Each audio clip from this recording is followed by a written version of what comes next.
प्यारे बच्चों, समझिए सिर्फ 2 लाइन और फैक्टराइजेशन करनी सीख लीजिए। देखें, सबसे पहला काम है एक्स स्क्वायर के कॉफिशिएंट की कांस्टेंट टर्म से मल्टीप्लाई करना। तो एक्स स्क्वायर का कॉफिशिएंट 2 है और कांस्टेंट टर्म्स 6 है। तो 6 दूनी 12 और ये काहे के आएंगे, आपके माइनस के आएंगे। ये माइनस के क्यों आए? ये माइनस के इसलिए आए क्योंकि 6 माइनस का है।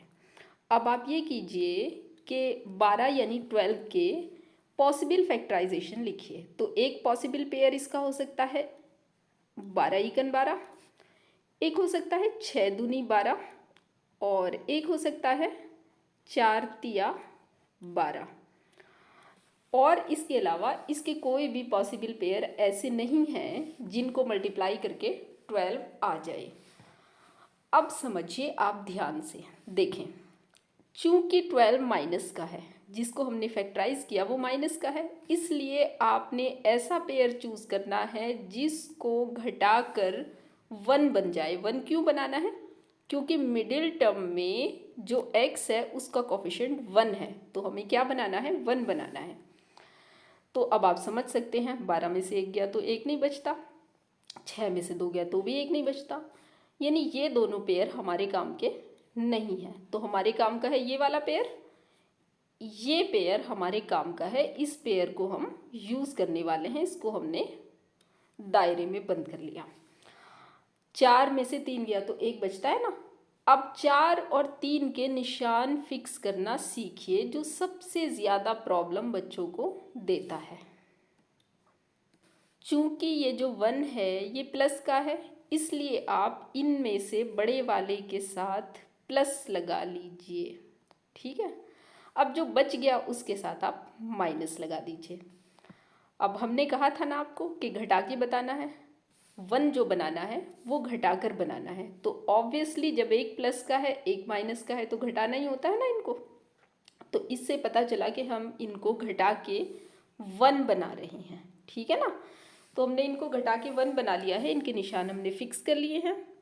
2x स्क्वायर को हम वैसे ही लिखते हैं। अब ये जो हमारे पास 1x है इसको हम इन दोनों में तोड़ लेते हैं, यानी प्लस के 4x और माइनस के 3x। उसके बाद जो हमारा लास्ट टर्म है 6, उसको हमने वैसे ही उतार लेना है। इस लाइन को आप एक बार फिर समझ लीजिए। देखें, सबसे पहले 2 और 6 की मल्टीप्लाई करनी है, ये हमें मिला है, इसको निशान सहित लिखना है। जो कांस्टेंट टर्म है वही इसका निशान आ जाएगा, यानी माइनस आ जाएगा। जब ये माइनस का आ रहा है तो आपने इन पेयर्स में से ऐसे पेयर को चूज करना है जिनको घटा के मिडिल टर्म x का गुणांक बन जाए, ठीक है ना। तो हमने देखा इसके पॉसिबल फैक्टर लिखने के बाद कि 4 और 3 को अगर हम घटाते हैं तो 1 बन जाता है, इसलिए हमने इसको अपने काम का पेयर समझा। अब इसके निशान सेट करने के लिए आपने ये करना है कि 1 का निशान अगर प्लस है तो आपने यहाँ प्लस लगा लेना है, और 1 का निशान अगर माइनस था तो आपने यहाँ माइनस लगा लेना है, बड़े वाले के साथ, है ना। और छोटे वाले को आपने दूसरा निशान दे देना है, यानी आपका अगर ये प्लस आया है तो छोटे वाले को माइनस दे लीजिए, और अगर आपका बड़ा वाला माइनस आया है तो छोटे वाले को प्लस दे लीजिए। अब कंडीशन ये है कि अगर ये प्लस हो तो क्या करना है आपने, अगर ये प्लस हो, बहुत सी जगह ये प्लस होता है ना, तो प्लस होने में आपने जोड़ के बनाना होता है, और जोड़ने का मतलब ये होता है कि दोनों नंबर्स के निशान एक जैसे हों। अब चेक करने के लिए कि क्या आपका ये लाइन ठीक है या नहीं, देखिए 2 चीज़ें चेक कीजिए। एक तो आप 4x में से 3x को घटा लीजिए, तो आपका 1x बचेगा प्लस का, क्योंकि 4 बड़ा है और वो प्लस का है। तो ये लाइन हमारी ठीक है, ये हमारा ठीक टूटा है। दूसरा आप ये चेक कीजिए कि इनको अगर मल्टीप्लाई करेंगे तो प्लस और माइनस की मल्टीप्लाई करते हैं तो माइनस ही आता है ना, और 4 तिया 12, यानी इनको मल्टीप्लाई करें तो ये बनना चाहिए, और इनको ऐड या सब्ट्रैक्ट कर दें, असल में कहते हैं अलजेब्रिक सम, तो ये वाला बनना चाहिए, ठीक है ना। ऐड को भी अलजेब्रा में सम कहा जाता है, सब्ट्रैक्ट को भी सम कहा जाता है ना। मैंने आपको एक वीडियो में साइन ठीक से समझा दिए थे। डिपेंड करता है कि निशान एक जैसे हैं या अलग अलग हैं। निशान अगर एक जैसे हैं समझे हमें ऐड करना है, निशान अगर अलग अलग हैं समझे हमें सब्ट्रैक्ट करना है। अब अगर आपको ये लाइन समझ में आ गई है तो नेक्स्ट लाइन समझिए।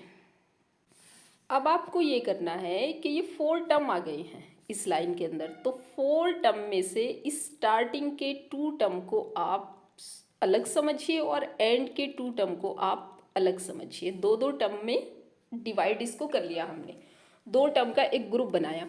अब इन दोनों टर्म में से आपने कुछ कॉमन लेना है, तो सबसे पहले डिजिट्स में से देखिए, यानी संख्याओं में से देखिए, ये 2 है, ये 4 है, तो 2 और 4 में से कौन कॉमन आएगा? देखिए कॉमन वो होता है जो 2 और 4 को डिवाइड कर दे। तो 2 और 4 को डिवाइड करने वाली जो नंबर है या तो 1 है या 2 है। तो क्योंकि 1 और 2 में 2 बड़ा है, इसलिए हम कॉमन लेते हैं उस बड़े नंबर को जो इन दोनों को डिवाइड कर दे, यानी ये इनका HCF है। अब एक्स स्क्वायर और x में से आपने उसको कॉमन लेना है जिसकी एक्सपोनेंट या घात या डिग्री कम है। तो इसकी एक्सपोनेंट कितनी है? 1, तो आपने 1 डिग्री वाले को इधर कॉमन ले लिया, यानी x की पावर 1 को कॉमन ले लिया। कॉमन लेने के बाद आपने एक ब्रैकेट लगाना है, और ब्रैकेट लगाने के बाद आपने इस कॉमन वाले 2x से इस टर्म को और इस टर्म को डिवाइड करते हुए यहाँ लिखना है जो क्वोशिएंट आएगा उसको। यानी आप 2x स्क्वायर को देखिए इधर, 2x स्क्वायर को डिवाइड कीजिए 2x से। कौन से वाले 2x से? कॉमन वाले 2x से। अब 2 1 ज़ा 2 और x को डिवाइड करेंगे तो ये बचेगा x। देखिए 2 एक्सपोनेंट है और ये 1 एक्सपोनेंट है, डिवाइड करते हैं तो एक्सपोनेंट घट जाती है। 2 में से 1 गया, एक एक्सपोनेंट को लिखने की ज़रूरत नहीं होती, अंडरस्टूड एक होता है। तो यहाँ पर हमने x लिख दिया, यानी x की एक्सपोनेंट 1। उसके बाद आप ये वाला निशान लगा लीजिए, ऐसे ही जो निशान ये है। उसके बाद इस टर्म के साथ भी यही कीजिए, इस टर्म को आप डिवाइड कीजिए 2x से। देखिए टर्म हमारे पास 4x है और इसको आपने डिवाइड करना है 2x से। तो अब 2 2 ज़ा 4 और x से x आपका कटा तो ये आपका 2 बच जाता है। तो यहाँ पर आपका आ जाता है 2। ब्रैकेट को बंद कर दीजिए क्योंकि कॉमन हमने इन दोनों में से ही लिया है, ठीक है ना। अब अगले जो ग्रुप हैं, अगला जो ग्रुप है जिसमें 2 टर्म है, उस ग्रुप में से भी आपने कुछ कॉमन लेना है। देखिए क्या कॉमन लेना है? सबसे पहले इस निशान को कॉमन लीजिए, ये माइनस आपने कॉमन ले लिया। उसके बाद आप देखिए ये 3 और ये 6, तो 3 और 6 में से कॉमन वो आएगा जो 3 और 6 को डिवाइड कर रहा हो। यानी एक तो 1 डिवाइड करेगा, दोनों को 1 तो सभी को डिवाइड करता है, और 1 के अलावा 3 डिवाइड करेगा। तो 1 और 3 में बड़ा कौन है? 3, इसलिए कॉमन आएगा आपका 3। सबसे ज़्यादा बच्चे कॉमन लेने में कंफ्यूज होते हैं। फिर समझिए, देखिए 3 और 6 को एक तो 1 डिवाइड कर देगा और एक 3 डिवाइड कर देगा। अब इनमें बड़ा कौन है? 3, तो कॉमन कौन आ जाएगा? 3 आ जाएगा। कॉमन लेने के बाद आपने फिर से लगाना है एक ब्रैकेट, और फिर से आपने वही करना है जो आपने यहाँ किया था। क्या किया था? कॉमन वाले 2x से इन दोनों टर्म को डिवाइड किया था, तो आपने यहाँ भी यही काम करना है, कॉमन वाले 3 से इन दोनों टर्म को डिवाइड करते हुए लिखना है। अब देखिए ये है 3x, तो 3x को डिवाइड करना है कॉमन वाले 3 से, तो आपका बचता है x। तो हमें इस x को लिख देना है। अब आप ये भी समझिए कि निशान कैसे सेट हो रहे हैं। देखिए जब हम माइनस कॉमन ले लेते हैं ना, 3 जो आ रहा है वो माइनस का आ रहा है ना, तो आपने इन दोनों के निशान बदलते हुए लिखना है। अब 3x काय का था? आपका माइनस का था, तो हमने इसका माइनस हटा दिया, यानी बदल दिया, प्लस कर दिया। उसी तरह आपने इस माइनस को भी चेंज करना है, तो प्लस कर लीजिए इस माइनस को। अच्छा, चेंज कब करना है? जब आपका बाहर माइनस कॉमन आ रहा हो। अगर जो निशान यहाँ पर है वही निशान कॉमन लेना है ना, तो अगर यहाँ पर प्लस है तो आप प्लस कॉमन लेंगे, फिर आप इस निशान को चेंज नहीं करेंगे, एज इट इज़ उतार लेंगे। लेकिन अगर आपने माइनस कॉमन लिया है तो इस निशान को चेंज करना है। ये माइनस है तो यहाँ प्लस लिखिए, ये प्लस है तो यहाँ माइनस लिखिए। कब चेंज करना है? जब आपने माइनस कॉमन ले रखा हो, ठीक है ना। तो हमने इसको डिवाइड कर लिया, x बचा। अब इस 3 से 6 को डिवाइड करते हैं, तो ये आपको पता भी होगा 3 से डिवाइड करना है, 3 2 ज़ा 6, तो ये आपका आ जाता है 2। ब्रैकेट को क्लोज कर दीजिए। देखिए हमने आपसे कहा था शुरू में 2 लाइन लिख लें तो फैक्टराइजेशन हो जाता है। फैक्टराइजेशन हो चुके हैं, अब कोई ज़्यादा अकल की ज़रूरत इसके अंदर नहीं है, बस आपने पेन चलाना है। ज़्यादा जहन लगाने की ज़रूरत इन 2 लाइनों में थी, ठीक है ना। अब देखिए चेक कर सकते हैं आप, कैसे चेक कर सकते हैं कि आपका सवाल यहाँ तक ठीक है या नहीं। देखिए ब्रैकेट के अंदर वाली जो चीज़ है x+2 और x+2 सेम है, ये सेम आ गई अगर आपकी तो समझिए आपका क्वेश्चन सही चल रहा है। और अगर ये चीज़ आपकी सेम नहीं आई तो समझिए क्वेश्चन ऊपर कहीं गलत हो चुका है, ठीक है ना। तो 2 लाइन लिखने के बाद सवाल हो जाता है। अब बहुत ही आसान काम करना है, जो ये सेम फैक्टर आया है ब्रैकेट के अंदर उसको आपने फिर से कॉमन उठा लेना है बाहर। ये x+2 ब्रैकेट के अंदर था तो हमने भी ब्रैकेट के अंदर लिखा, और कॉमन लेने के बाद एक ब्रैकेट लगाते ही हैं तो हमने एक ब्रैकेट लगा लिया। अब देखें x+2 तो हट चुका ना, कॉमन क्या मतलब बाहर आ चुका, तो बचा क्या आपके पास 2x, तो यहाँ हम 2x लिख लेते हैं।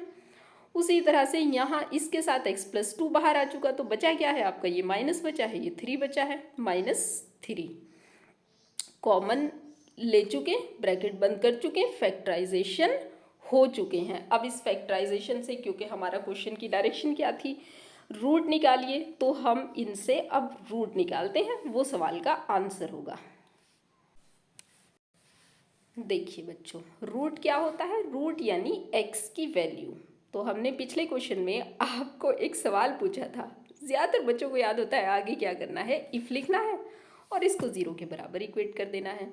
और हमने आपसे पिछले सवाल जब हमने आपको समझाया था तो हमने आपसे एक बात ये पूछी थी कि हम 0 के बराबर इक्वेट कर ही क्यों रहे हैं। पहले समझिए, वैल्यू तो अब हम निकाल लेंगे, अब तो आसान हो गया सवाल। देखें इस लाइन का मतलब है कि इस फैक्टर की और इस फैक्टर की मल्टीप्लाई या गुणा की जाए तो 0 मिलता है, यही मतलब हुआ ना।